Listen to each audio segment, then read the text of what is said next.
Assalamualaikum warahmatullahi wabarakatuh.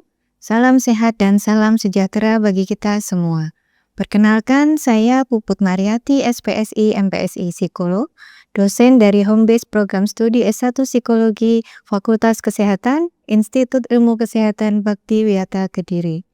Saya mengawali karir sebagai dosen sejak tahun 2002, dan hingga saat ini terus berkomitmen untuk menjalankan Tridharma Perguruan Tinggi, baik pada bidang pendidikan, bidang penelitian, dan bidang pengabdian. Pada bidang pendidikan dan pengajaran, salah satu tanggung jawab saya adalah mengampu mata kuliah psikologi klinis bersama dengan dosen lain sebagai tim teaching. Mata kuliah psikologi klinis merupakan mata kuliah wajib yang diberikan kepada mahasiswa semester 2, yang diberikan untuk mencapai profil lulusan sarjana psikologi berdasarkan ketentuan dari AP2TPI. SKS mata kuliah psikologi klinis berbobot 3 SKS, terdiri dari 3 SKS teori dan 0 SKS praktikum. Pada mata kuliah ini, deskripsi mata kuliah ini membahas konsep teoritis tentang psikologi klinis, klasifikasi gangguan mental, teori kepribadian, bentuk asesmen dan intervensi di bidang psikologi klinis, metodologi penelitian psikologi klinis, serta bidang spesialisasi dalam psikologi klinis. Dalam proses pengajaran, saya mengedepankan prinsip DIA, yaitu Delivery, Interaction, and Assessment. Pada tahap delivery, sebelum saya memulai perkuliahan, saya mulai dengan menyusun RPS atau rencana pembelajaran semester bersama dengan dosen lain yang nanti akan diunggah pada OASIS dan disetujui oleh Kaprodi. Pada RPS ini memuat CPMK, yaitu mahasiswa mampu memahami konsep psikologi klinis, klasifikasi gangguan mental, teori kepribadian, bentuk asesmen dan intervensi di bidang psikologi klinis, metodologi penelitian psikologi klinis, serta bidang spesialisasi dalam psikologi klinis. Dari CPMK tersebut, kami menyusun sub CPMK sebagai berikut. Sub CPMK yang pertama, mahasiswa mampu memahami latar belakang dan sejarah lahirnya ilmu psikologi klinis, definisi serta ruang lingkupnya. Sub CPMK yang kedua, mampu membedakan konsep normal dan abnormalitas beserta dengan jenis-jenis abnormalitas berdasarkan klasifikasi gangguan mental. Sub CPMK yang ketiga, mampu memahami isu etis dan profesional dalam psikologi klinis. Sub CPMK yang keempat, mampu memahami teori-teori kepribadian dan pendekatan dalam psikologi klinis. Sub CPMK 5, mampu memahami bentuk-bentuk asesmen dalam psikologi klinis. Sub CPMK 6, mampu memahami bentuk-bentuk intervensi dalam psikologi klinis. Sub CPMK 7, mampu memahami metode penelitian dalam psikologi klinis. Dan sub CPMK yang terakhir adalah mampu memahami bidang spesialisasi dalam psikologi klinis. Materi yang diajarkan meliputi pengantar psikologi klinis pada pertemuan pertama di mana saya akan memberikan kontrak perkuliahan dan penjelasan singkat terkait dengan CPMK dan CPL dari mata kuliah psikologi klinis. Pertemuan kedua dilanjutkan dengan konsep normal dan abnormal, kemudian pertemuan ketiga berisi tentang klasifikasi gangguan mental. Pertemuan yang keempat, kita akan membahas isu etis dan profesional dalam psikologi klinis. Pertemuan kelima, teori-teori kepribadian. Pertemuan keenam, asesmen di bidang psikologi klinis. Pertemuan ketujuh ada intervensi dalam psikologi klinis. Kemudian nanti dilanjutkan dengan ujian tengah semester dan materi terkait dengan penelitian psikologi klinis dan bidang spesialisasi atau kekhususan dalam psikologi klinis. Referensi yang digunakan pada mata kuliah ini diambil dari buku pustaka utama seperti buku teks DSM, kemudian ada buku terkait dengan apa itu klinika psikologi dari Davey tahun 2015, dan juga buku pengantar psikologi klinis dari Slamet S. Markham. Ditambah dengan jurnal penelitian baik nasional maupun internasional beserta dengan sumber lain yang relevan. Salah satu inovasi dari proses pendidikan dan pengajaran ini, saya mengembangkan buku bersama dengan tim penulis lainnya berjudul Macam-Macam Psikologi, di mana salah satu chapternya saya membahas terkait dengan konsep psikologi klinis. Selain itu, saya juga mengembangkan modul ajar yang dikembangkan bersama dengan dosen tim teaching. Dalam proses pembelajaran dilakukan secara tatap muka dalam bentuk classroom dengan mengacu pada prinsip SCL atau Student Centered Learning. Gimana mahasiswa aktif mengembangkan pengetahuan, sikap dan keterampilan yang menjadi tolak ukur keberhasilan capaian pembelajaran. Selain itu, saya juga menerapkan pembelajaran berbasis kasus atau disebut sebagai case-based learning dengan memanfaatkan penggunaan OASIS, yaitu Online Administration School Information System, dan juga Moodle sebagai learning management system yang ada di IKA Bhaktiwiyata Kediri. Dengan kedua metode tadi, diharapkan mahasiswa mampu memanfaatkan pengalaman nyata dalam pembelajaran, serta termotivasi untuk belajar memecahkan kasus atau permasalahan psikologis dalam kehidupan nyata.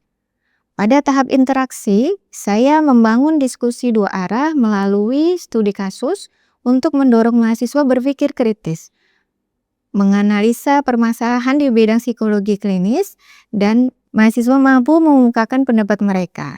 Bagaimana melihat suatu kasus dalam pendekatan psikologis, melalui pendekatan psikoanalisa, behavioristik, kognitif, humanistik, atau biopsikososial. Apa saja yang harus dipahami oleh mereka sehingga bisa membedakan masing-masing pendekatan tersebut.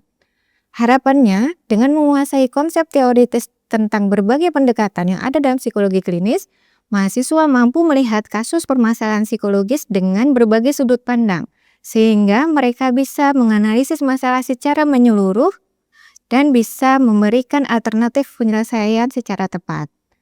Analisa kasus dilakukan bersama rekan sekelompok sehingga bisa saling berdiskusi untuk mendapatkan pemikiran dari orang lain, bagaimana melihat kasus, kemudian juga ada interaksi yang secara komunikatif dapat muncul dalam diskusi kelompok sehingga melibatkan keterlibatan dan umpan balik antara saya dan mahasiswa. Di akhir perkuliahan, saya akan memberikan kesempatan mereka untuk bertanya atau menyimpulkan pembelajaran, sekaligus memberikan umpan balik untuk mengkonfirmasi atau menyempurnakan pemahaman mereka. Pada tahap selanjutnya, yaitu assessment, saya menggunakan assessment formatif dan juga sumatif. Assessment ini disesuaikan sesuai dengan capaian pembelajaran yang diharapkan pada mata kuliah ini. Bobot penilaian terdiri dari UTS 30%, UAS 30%, tugas individu 15%, tugas kelompok 15%, kehadiran dan partisipasi aktif 10%. Seluruh penilaian dilakukan secara objektif dan terukur. Kami menggunakan instrumen penilaian seperti rubrik penilaian tugas, ujian tertulis, baik multiple choice maupun esai, dan juga borang kelompok yang disusun bersama dengan tim pengampu.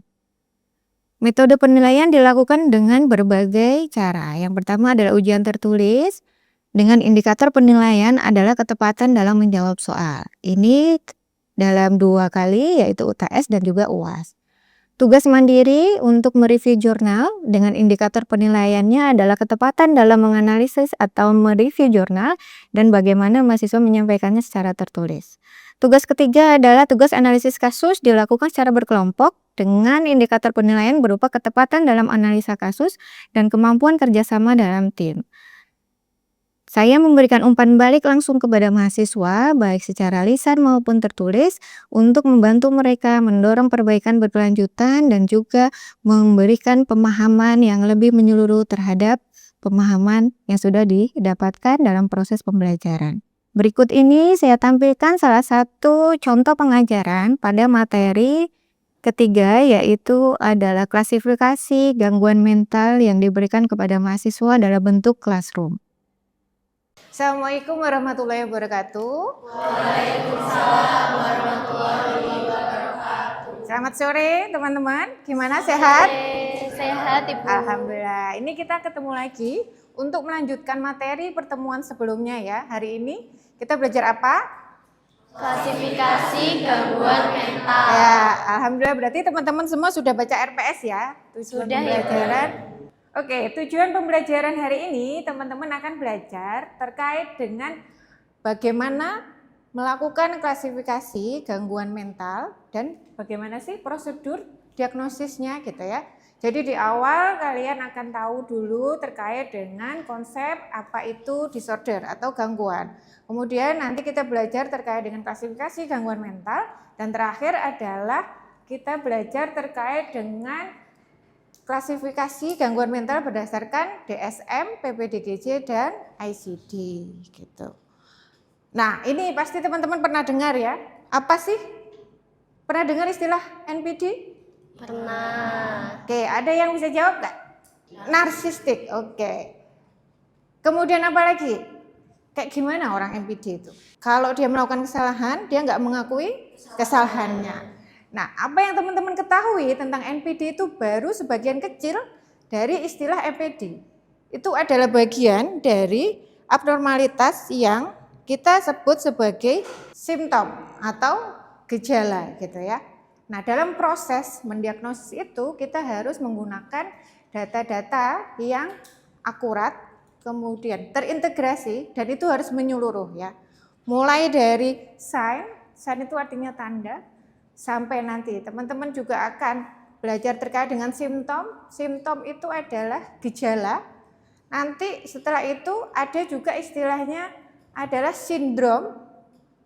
Nah, nanti itu kita akan mengumpulkan simptom-simptom itu menjadi sebuah sekumpulan gejala yang disebut sebagai sindrom. Nah, nanti akan terklasifikasikan menjadi sebuah disorder gitu ya.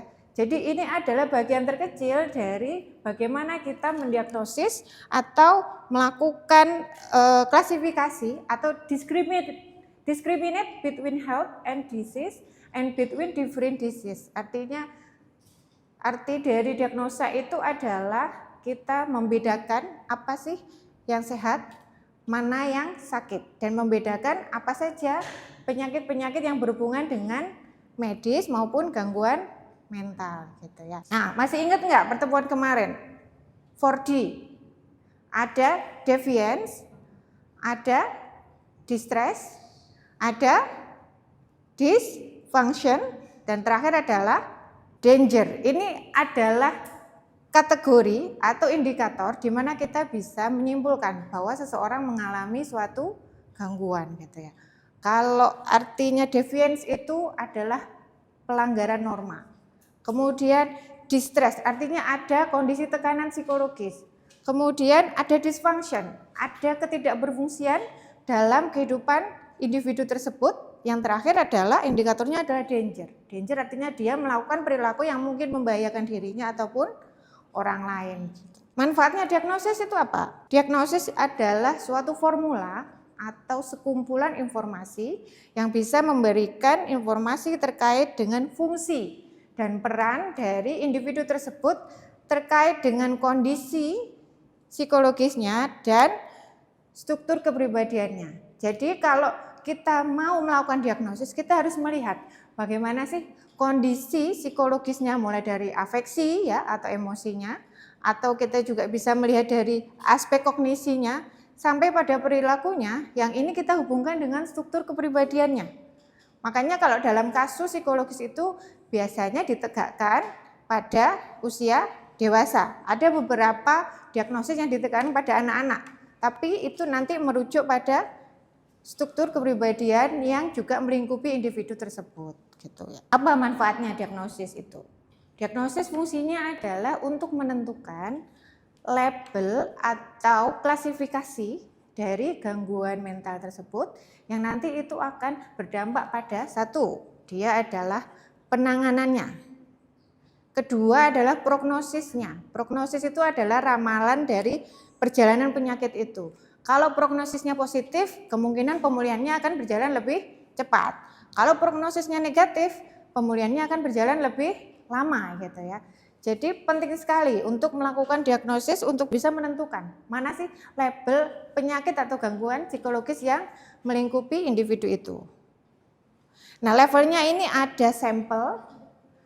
Sampel ini berhubungan dengan contoh kecil dari perilaku yang menjadi gejala awal, gitu ya. Misalnya ya, kalau depresi, biasanya gejala awalnya adalah yang terlihat dia kehilangan minat untuk melakukan sesuatu yang dia suka, atau dia tidak mau bersosialisasi, atau dia tidak mau makan, gitu. Itu contoh dari sampel. Nanti level selanjutnya kita melakukan correlation dari sampel-sampel yang ada.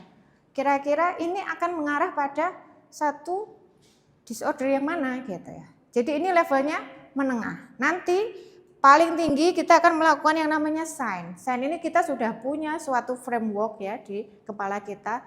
Oh, individu ini atau klien ini kemungkinan mengarah pada diagnosis A gitu. Nah, nanti kita akan hubungan itu dengan suatu teori.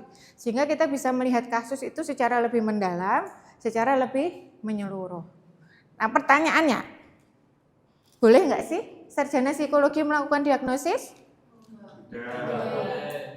Tidak boleh.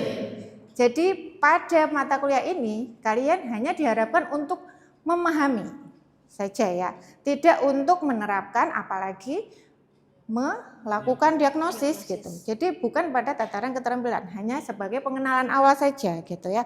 Nanti kalau kalian mau masuk profesi baru boleh melakukan diagnosis. Jadi diagnosis itu hanya dilakukan oleh klinisi yang bersertifikat resmi. Boleh psikolog, boleh psikiater. Nah, kalau kita melakukan diagnosis kira-kira apa saja yang diperlukan untuk kita melengkapi datanya? Yang pertama adalah wawancara. Wawancara klinis itu berbeda dengan wawancara biasa. Dia perlu melihat yang namanya historical case interview atau kita sebutnya sebagai wawancara riwayat kasus. Itu kita mendalami sejauh mana perjalanan kehidupan klien gitu ya. Kemudian mungkin pola asuhnya, mungkin juga berkaitan bagaimana dia dibesarkan dalam keluarganya gitu ya. Sampai nanti kita bisa menemukan gejala-gejala terakhir atau reasonnya yang paling akhir itu kira-kira apa sih yang muncul dalam kondisi dia, misalnya susah tidur gitu. Itu bisa kita hubungkan dengan kondisi atau kronologi penyakit-penyakit dia sebelumnya. Nah, dalam prosesnya wawancara klinis juga ditunjang dengan yang namanya mental status examination atau MSE. Ini berisi beberapa pertanyaan yang harus dijawab oleh klien tentang penampilan dan tingkah laku. Jadi kalau kalian nanti jadi psikolog klinis itu kita biasanya harus aware atau harus peka terhadap tampilan awalnya. Datang klien tuh kayak apa? Apakah dia pakai baju compang-camping? Atau mungkin dia pakai nggak mandi seminggu ya, jadi bau sekali. Nah itu kita lihat dari penampilan dan tingkah laku ketika pertama kali kita ketemu. Kemudian sikap terhadap pemeriksa dari lingkungan. Ini sikapnya kalian terhadap kita ya. Mungkin ada yang agresif gitu ya. Mungkin ada yang welcoming atau dia cukup ramah gitu. Itu bisa kita simpulkan. Kemudian bicara dan komunikasi. Apakah kalian ini cukup bisa menyampaikan informasi dengan jelas, dengan runut, atau mungkin di kepalanya itu loncat-loncat gitu ya, kalau diajak ngomong nggak nyambung, itu kita bisa cek juga melalui MSE. Sampai pada isi pikiran, fungsi sensori dan kognisi, fungsi emosi dan insight, atau kemampuan dia untuk menyimpulkan sesuatu. Gitu. Nah dari sini, kalau ada yang bermasalah dalam aspek-aspek ini, artinya kita bisa melakukan wawancara riwayat kasus untuk menggali. Kira-kira apa sih masalah dia? Nah, data penunjang diagnosis yang kedua, dia bentuknya adalah observasi. Ini bisa kita lakukan secara naturalistik atau laboratorium. Kalau naturalistik artinya kita mengunjungi atau melihat klien dalam situasi realnya dia. Misalnya kalau kita mau mengecek ya, apakah klien itu mengalami autism atau tidak, kita bisa datang ke rumahnya, kita lihat bagaimana kehidupan dia sehari-hari, bagaimana pola asuhnya di rumah, itu masuk yang naturalistik. Kalau observatorium itu pengamatan di dalam lab, seperti kalian praktikum gitu ya. Jadi kita lihat bagaimana respon klien dalam situasi laboratorium. Kemudian fungsinya kalau observasi itu mengurangi bias data, beda sama wawancara. Kalau wawancara kan kalian mungkin bisa saja memberikan informasi yang keliru atau terdistorsi dari memorinya, atau mungkin dia lupa gitu ya, atau mungkin klien manipulatif, itu sangat mungkin terjadi. Jadi observasi ini jauh lebih akurat daripada wawancara. Kemudian konteksnya dia biasanya juga lebih detail gitu, karena kita bisa melihat langsung sampel perilakunya itu seperti apa sih hari-hari gitu ya. Itu bisa kita amati dalam konteks dan juga respon dia dalam konseling mungkin ya, atau kalian bisa melakukan pengamatan di luar sesi konseling gitu. Nah, observasi bisa memungkinkan kita klinisi memperoleh informasi dari fakta yang tidak terungkap. Nih ya, misalnya ada pertanyaan-pertanyaan yang dihindari sama klien, nah kita bisa cek melalui observasi. Nanti ditunjang juga dengan data berikutnya.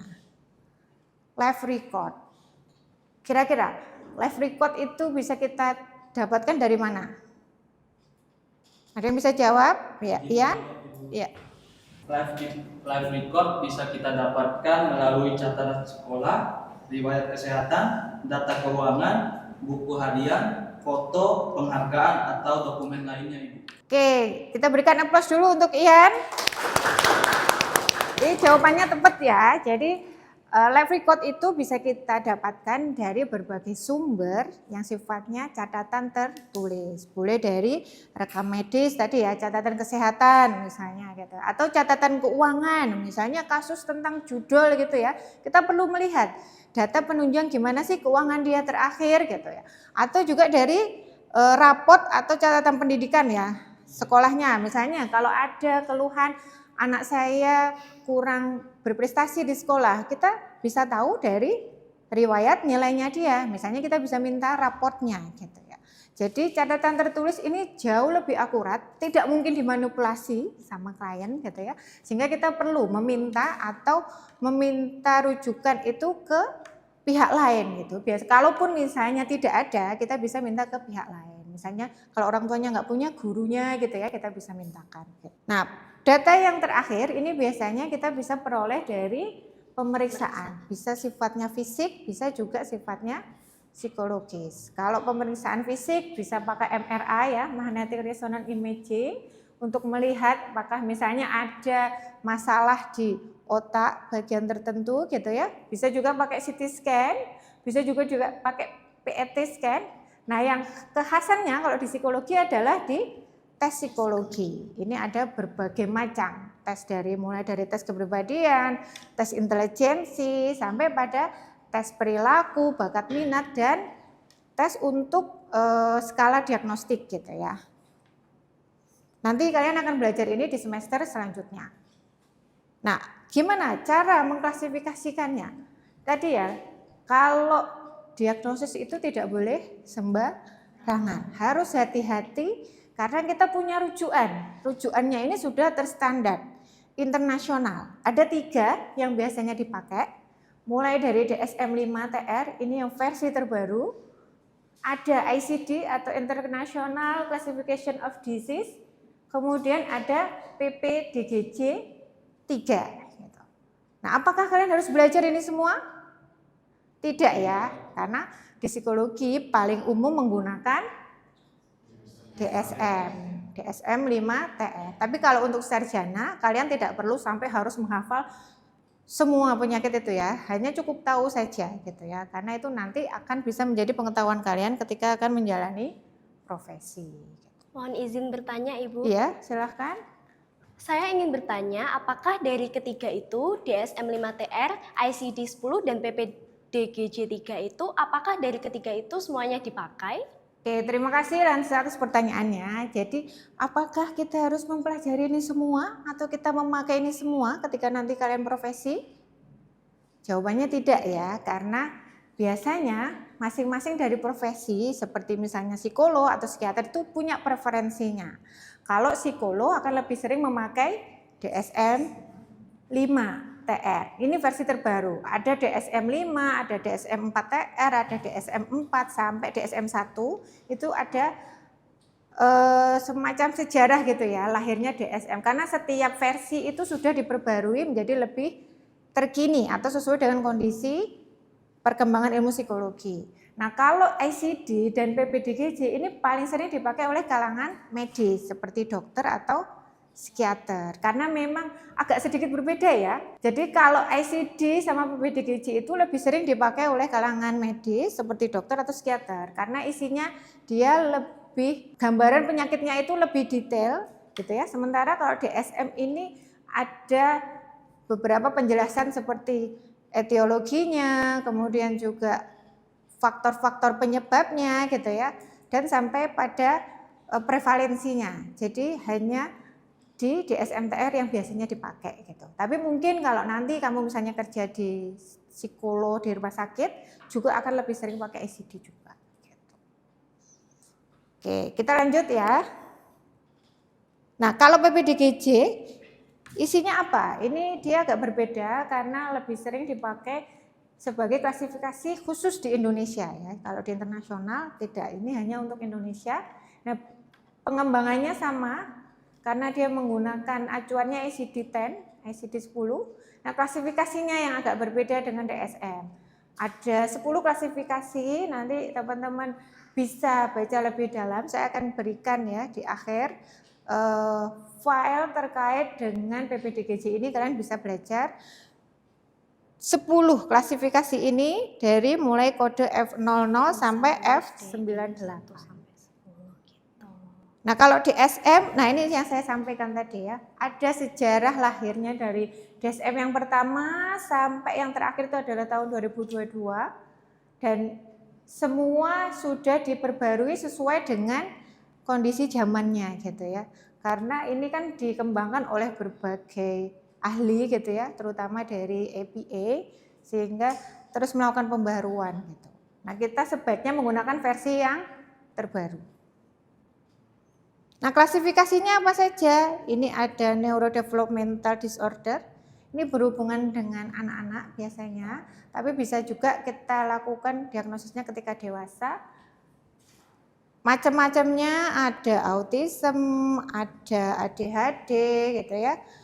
Terus kemudian skizofrenia spektrum, ini kumpulan psikotik dan skizofrenia.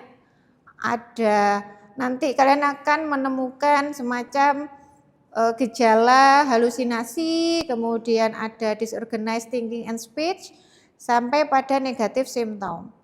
Kemudian klasifikasi selanjutnya adalah bipolar, kemudian ada depresif. Nanti teman-teman akan saya berikan ya file untuk DSM-nya. Nah, dari beberapa klasifikasi ini nanti saya berikan tugas nih ya. Kalian bisa membagi kelompok gitu ya. Setiap kelompok akan menjelaskan definisi dan juga jenis-jenis dari masing-masing kelompok disorder berikut. Yang pertama adalah neurodevelopmental disorder. Apa saja sih? Tadi ya misalnya ada ASD, ada ADHD, ada intellectual deficient gitu. Kemudian bipolar dan related schizophrenia spectrum. Kelompok keempat substance related and addiction. Ini gangguan yang berhubungan dengan adiksi obat-obatan ataupun adiksi perilaku gitu ya. Kemudian yang terakhir adalah personality disorder. Tadi salah satunya kita sudah bahas di awal yaitu MPD gitu ya. Gimana cara mengerjakannya? Kalian bebas, boleh pilih kelompoknya, boleh pakai randomize ya. Silahkan nanti kalian tentukan, kemudian kalian presentasikan di pertemuan selanjutnya. Nanti saya akan memberikan feedback dan kita akan melakukan diskusi bersama untuk bisa menjelaskan terkait dengan 5 kelompok gangguan ini. Oke, dari sini ada pertanyaan? Tidak ya, cukup jelas. Jadi kalian kumpulkan, kita ketemu lagi pertemuan selanjutnya. Nanti semua tugas diunggah di Moodle, nanti saya akan cek lewat Moodle. Terima kasih, selamat sore. Assalamualaikum warahmatullahi wabarakatuh. Waalaikumsalam warahmatullahi wabarakatuh. Terima kasih Bu Puput. Ya, sama-sama. Demikian video pernyataan diri dosen dalam unjuk kerja Tridharma Perguruan Tinggi, bidang pengajaran dan pendidikan.